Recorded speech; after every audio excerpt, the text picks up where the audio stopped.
Jukna, c'est une chamelle. Ouais. Bon bah tout d'abord merci Brut pour ta petite vidéo, sympa, encore un kiff de l'avoir dans mes vidéos. Donc ce qui va se passer c'est gameplay, les petites vidéos du Rasso, petit combat contre un cancer, tout ça en arrière-plan pour tout simplement parler de ma transition, etc. etc. Donc là il y a une petite faille avec les questions que j'ai eues. Donc mon prénom et mon âge, bah, c'est Anna, 23 ans, donc je suis une femme transgenre. Qu'est-ce que c'était mon ancien prénom? C'est direct la première question qu'on va poser. Je ne dis pas. On va dire que c'est une sorte de truc top secret. Tout simplement, c'est une question qui ne se pose pas. Voilà. Parce que du coup, je lis la feuille en même temps parce qu'il y a beaucoup de questions. Donc, quand s'est passé mon coming out perso et pourquoi je n'accepte pas mon corps comme il était. Alors, coming out perso, ça s'est très très bien passé. Enfin, très très bien passé. Je ne veux pas en dire plus vraiment sur les réseaux de ce qui s'est passé avec la famille, etc. Très très compliqué. Pourquoi je l'accepte tout simplement mon corps comme il est parce que je suis pas né dans le bon corps, je me suis toujours senti femme. Et ça ne changera jamais. Ça ne changera jamais, donc autant que je fasse ma transition. Coming out pro, dans l'ensemble, pas de problème. Quelques patrons un peu cons, quelques patrons un peu sexistes, misogynes. Ça, vous connaissez par cœur, surtout les noms des femmes. Comment suis-je perçu au travail? Bah, comme une femme, tout simplement. Dans mon travail actuel, je n'ai pas de problème, à part j'ai eu quelques problèmes avec des clients, mais ce qui est tout à fait normal en hôtellerie, etc. On peut avoir des clients assez débiles, si je puis dire les termes. Quelques changements ont eu lieu dans la vie perso et dans la vie professionnelle. Pas de grands changements. Enfin, ça fait quelques années déjà que j'assume qui je suis. Donc, les plus grands changements ont été que plein d'enfoirés sont partis de ma vie. J'ai pu profiter un peu plus, on va dire, de certaines choses, perdre d'autres choses, mais voilà. Quel lieu j'évite en étant qui je suis? Bah, tout simplement tout ce qui est un peu les quartiers. Alors, le truc, c'est que les quartiers un peu chauds, j'ai moins de problèmes là-bas que dans les quartiers riches. Vous voyez ce que c'est? Je suis malade aussi.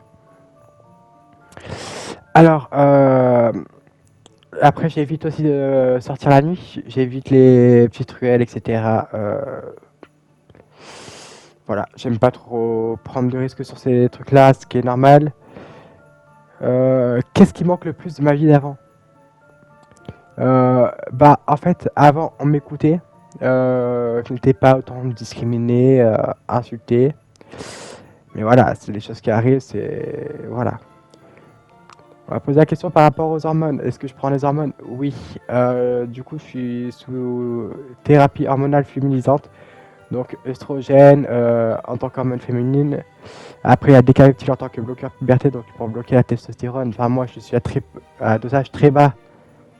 Là, j'ai beaucoup de chance parce que normalement, il faut des dosages assez hauts, mais mon corps fonctionne un peu différemment. Opération, donc au niveau des opérations, pour le moment, j'en ai pas faites. C'est en projet. Malheureusement, je manque de moyens, etc. C'est pour ça que je profite un petit peu de faire cet appel aux dons, etc. Alors, généralement, je mets pas le lien vers ma cagnotte, mais là, je le mettrai exceptionnellement dans la description de la vidéo si vous souhaitez me soutenir. La question la plus conne que j'ai eue, que j'aurai toujours, donc du coup j'y réponds maintenant.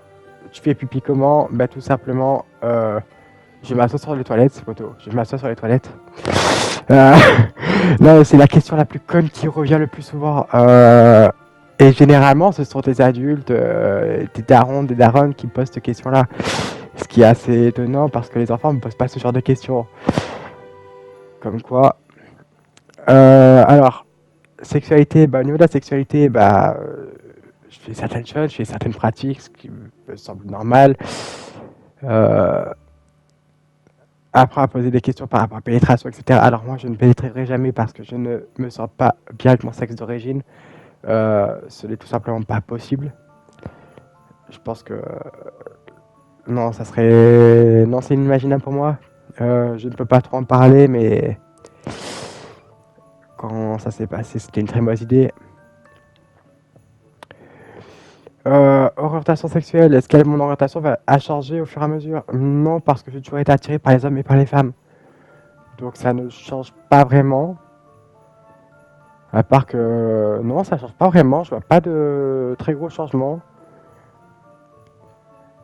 Après, qu'est-ce que j'aurais... Ah oui, ça c'est une phrase qui revient beaucoup, qui est revenue énormément dans les sondages que j'ai bossé et qui ont été supprimés du coup, qui ont sauté à cause des signalements.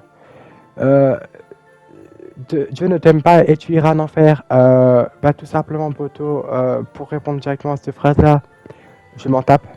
Honnêtement, je m'en tape. Pour moi, ce qui pourrait s'apparenter à un dieu, etc., ça serait la France, le drapeau français, tu vois. Ce pays que j'aime plus que tout. D'ailleurs, j'en ferai une vidéo, bien sûr. Il y aura d'autres vidéos aussi sur ma transition, etc., si vous le souhaitez. Beaucoup de thèmes de vidéos vont être abordés au cours des prochains mois, des prochaines semaines sur ma chaîne YouTube. Alors, j'essaye d'être un maximum active. Mais du coup, on va se mettre sur une vidéo par semaine, ce qui sera le mieux pour tout le monde. Alors, crise de dysphorie, parce qu'on va poser des questions, parce que là, ils savent pas trop ce que c'était les crises de dysphorie. Ce sont des moments où ton corps va particulièrement te dégoûter un maximum, poteau. Tu vas être là, tu vas plus pouvoir bouger, tu vas... Ça sera pire, ça sera la dépression mais fois 1000, tout simplement. Genre c'est quelque chose, j'ai souvent ce genre de période. Vas-tu faire machine arrière? Non, jamais poteau. Jamais. J'ai décidé d'être qui je suis. J'ai décidé d'assumer qui je suis. Je ne compte pas faire machine arrière parce que tout simplement, quand je me lance dans un truc, je le fais à fond. Disons que je ne pourrai jamais abandonner. Et du coup, tout simplement faire machine arrière, je trouve pas ça... Ça serait impossible. Ça serait impossible parce que ça ne me correspondrait pas. Effet de mode. Parce que ça, on va dire que c'est effet de mode, comme on dit. Alors non, il n'y a pas de plus en plus de personnes trans, il y a juste de plus en plus de personnes trans qui s'assument. Il faut savoir qu'avant, toutes les religions, etc., enfin toutes vos religions monothéistes, monothéiste c'est bien un seul dieu, hein, s'il me semble, je sais plus. C'est un truc qui m'intéresse pas tellement. Avant ça, dans des anciennes tribus, etc., même chez les Romains, etc., c'était plutôt bien vu. On retrouve des traces il y a 1000, 2000 ans, il n'y avait jamais eu de problème. Même dans certaines cultures, dans certaines sociétés qu'on a pu voir et qu'on a pu, comment dire, visionner grâce aux scientifiques, parce que moi je ne suis pas scientifique, je connais pas du tout le truc de l'histoire, hein. Je suis un peu nul là-dessus. Bah tout simplement, on a pu voir que les personnes trans, si elles étaient utiles à la société en gros, donc par exemple si tu montres une certaine utilité à la société, tu vas pouvoir rester dans cette société-là. Si tu montrais aucune utilité, tu dégageais. Je comprends parfaitement et je suis totalement d'accord avec ça. C'est pour ça que moi, en fait, d'un côté, je veux comme montrer mon utilité à la société, même si à l'heure actuelle, ça a changé. Ça a beaucoup changé. Parlons de chiffres un petit peu. Parlons un petit peu de chiffres. Alors, on estime à 0,02% ou 0,02% de personnes transgenres dans la population mondiale. On n'est pas si nombreux que ça, poteau. On n'est pas si nombreux que ça, mais on fait partie des communautés les plus persécutées. C'est pire que le racisme, faut le savoir. Pire que tout. Alors, au niveau de ce qui est dépression, etc., on tourne entre 6 et 8 personnes sur 10 qui pensent, qui sont en dépression, qui tombent en dépression. Donc entre 6 et 8 personnes sur 10, c'est énorme. C'est énorme. C'est entre 60 et 80% de la population transgenre, quoi. C'est tout ça à cause des problèmes de discrimination, etc. On en reviendra un peu plus tard. Du coup, il y a chez nous les personnes trans, plus particulièrement chez nous les femmes transgenres, donc les filles comme moi, on a un risque 10 fois plus élevé de game over final. Vous imaginez? Un risque 10 fois plus haut de game over final. C'est énorme. Du coup, pour les personnes en fait transgenres qui pensent beaucoup au suicide, etc., donc au game over, qui tombent dans la dépression, etc., 63% des personnes interrogées donc, par rapport à tout ça, avant transition, étaient dans le mal absolu, étaient vraiment pas bien, se autodétruisaient, etc. Après transition, donc là, on va dire après hormonothérapie, enfin c'est pas obligatoire, etc., mais juste en sachement, etc., c'est 3%. C'est 3%. Donc, clairement, faire sa transition tranquillement, sans qu'on vienne nous attaquer, sans qu'on vienne nous discriminer, etc., peut littéralement sauver une vie. Ce qui peut littéralement sauver des vies, c'est tout simplement être là, épauler ses potes qui sont du coup dans la même différence que moi. Parce que nous ne sommes pas si différents que ça de vous. Nous voulons simplement vivre heureux, être en couple, avoir des potes géniaux, tout comme moi avec Brut, The Killer, donc Ferry, Dark et plein d'autres comme ça, qui sont mais absolument géniaux, qui me soutiennent à travers tous mes projets. Brutal qui me lance des idées de projets en plus pour l'avenir, qui du coup est une source de motivation et d'inspiration parce que ce gars-là a traversé d'autres épreuves, bon pas les mêmes que les miennes, mais ce gars-là a traversé des épreuves qui sont plutôt difficiles et du coup ça permet de voir de son œil à lui et me dire pourquoi j'abandonnerais. Déjà que je suis pas du genre à abandonner quelque chose, mais en voyant ce mec, je me dis il a placé des espoirs en moi, je peux pas le décevoir, j'ai pas le droit de le décevoir. Et donc voilà, on en parle souvent, il y a un projet colocation avec lui, et donc ça apportera énormément de soutien. Je pense qu'il fera beaucoup bien moralement, je pense que je lui ferai beaucoup bien moralement, mais ça on en parlera dans une prochaine vidéo, tous les deux ensemble, si on a le temps. Alors, faut savoir que du coup, on revient sur un peu sur, on va se recentrer un petit peu. Au moins 50 personnes, au moins 50% des personnes transgenres sont victimes de discrimination, de harcèlement, voire pire. Au moins 50%. On l'estime jusqu'à 90%, mais parce qu'il y a peu de dépôts de plainte. Personnellement, moi, j'ai jamais déposé plainte pour les menaces de mort, les agressions, etc. Sauf pour une seule où j'ai frôlé le coma. Là, j'avais pas le choix.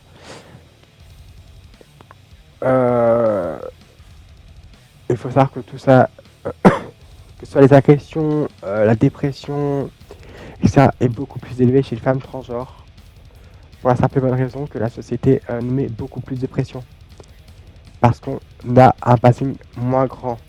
Passing, c'est-à-dire une apparence féminine plus difficile à atteindre. Alors, je dis pas que les mecs trans ne vivent pas ça. Ils le vivent, mais en moins pire. C'est la société actuelle, de toute façon. Qu'est-ce que vous voulez que je vous dise? Après, on m'a posé la question, du coup, est-ce que le BDSM et les personnes trans, ça va ensemble? Non, pas du tout, poteau. Personnellement, j'ai évité d'en parler sur ce sujet parce que je n'ai pas vraiment envie de m'éparpiller sur ce genre de sujet. Il y a aussi ce stéréotype, personne trans égale prostitution. Non, non, non, non, non, non. Non. Personnellement, j'ai préféré me tuer à la tâche au travail que d'aller vendre mon corps. Alors, je ne discrimine pas ces personnes qui le font. C'est leur choix. Je respecte totalement. Je trouve ça comme un véritable métier. Attention, je considère ça comme un véritable métier. Mais moi, je ne pourrais pas. Mentalement, je ne pourrais pas. C'est pas une question de fierté ou quoi que ce soit. C'est que j'ai besoin d'amour, etc. pour donner mon corps. Et ça, je pense pas que je pourrais m'aimer mon corps. Peut-être dans des conditions extrêmes. Peut-être, hein. Mais après, oui. On en parlera peut-être dans une prochaine vidéo la prostitution, etc., de ce que j'en vois, tout comme je vois l'usage de la drogue, etc. Tu vois. C'est des sujets que j'aimerais bien aborder, donner mes idées, etc., etc. Il y a aussi beaucoup de préjugés que sur nous, les personnes trans, ce soit complètement vulgaire et habillé de manière provocante et vulgaire. Désolé, je ne peux pas appartenir à ce stéréotype-là parce que je suis toujours, bon, en jean, etc., mais rarement talons, parce que les talons, flemme.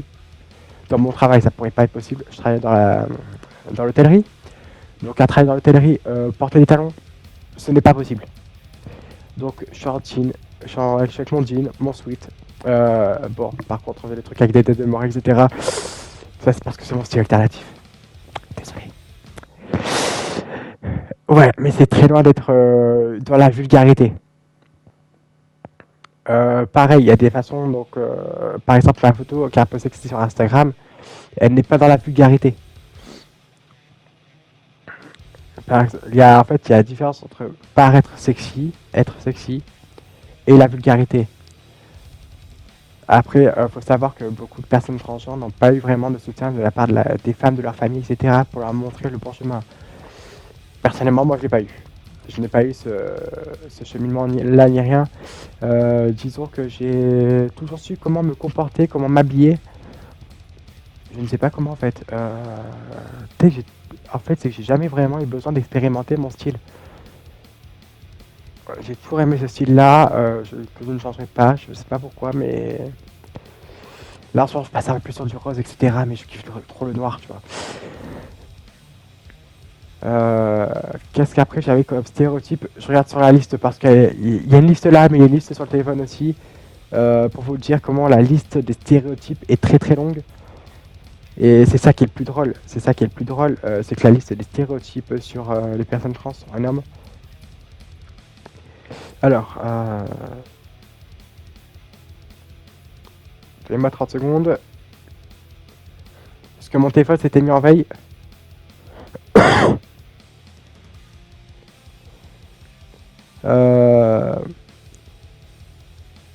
Donc il y a aussi le stéréotype que en fait nous les personnes trans on va faire beaucoup d'opérations. Beaucoup d'opérations et profiter du coup de toutes ces aides.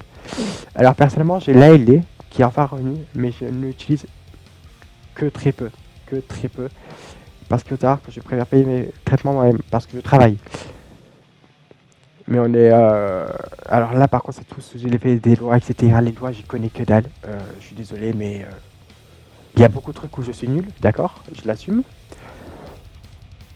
Mais après, je ne souhaite pas me faire plastifier de partout. Alors, déjà, j'aimerais bien faire la vaginoplastie, ce qui est tout à fait normal. Alors, je voudrais faire une augmentation mammaire, tout simplement aussi. Et là, c'est pas que pour des raisons esthétiques, attention, c'est aussi pour des raisons de santé. Parce que tout simplement, je fais des kystes régulièrement au niveau de la poitrine. Alors, rien d'alarmant, pour l'instant d'après les médecins, mais je suis quand même sous contrôle régulier pour les risques de cancer, etc. Il y a ma génétique et au fait que je fume, au fait que je prenne des traitements et tout. Ce qui n'arrange pas les choses. Fumer n'arrange pas du tout les choses, je sais. Je vais bientôt m'arrêter, c'est promis. Alors, parlons de la transphobie. Sachez que de la transphobie, ça c'est un truc assez drôle, hein. C'est un truc qui est vraiment très drôle. Il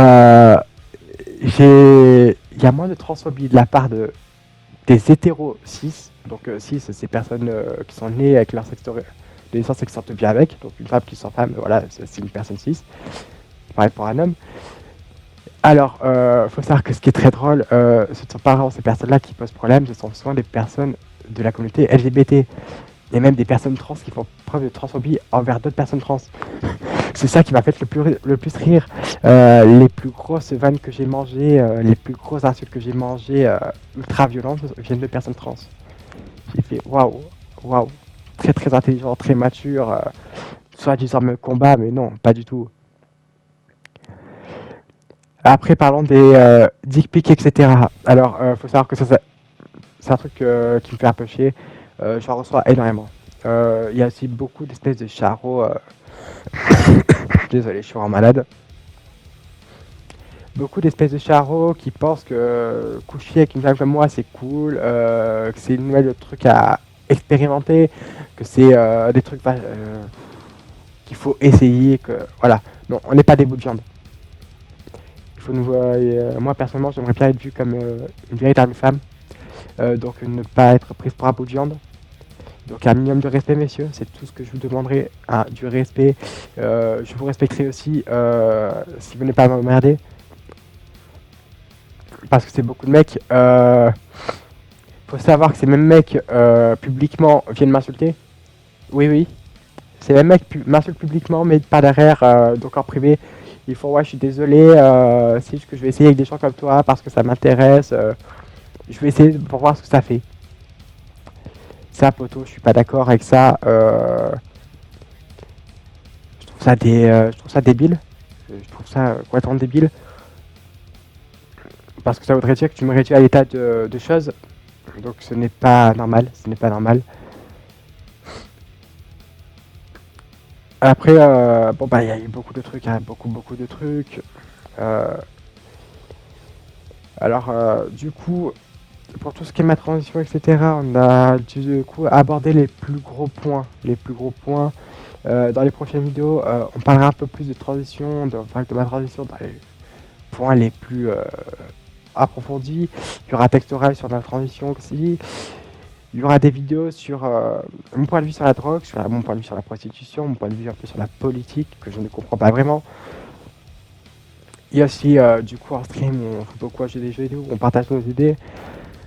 J'espère qu'il y aura une vidéo avec du coup Brut, donc mon petit Titi, pour l'explication du projet colocation.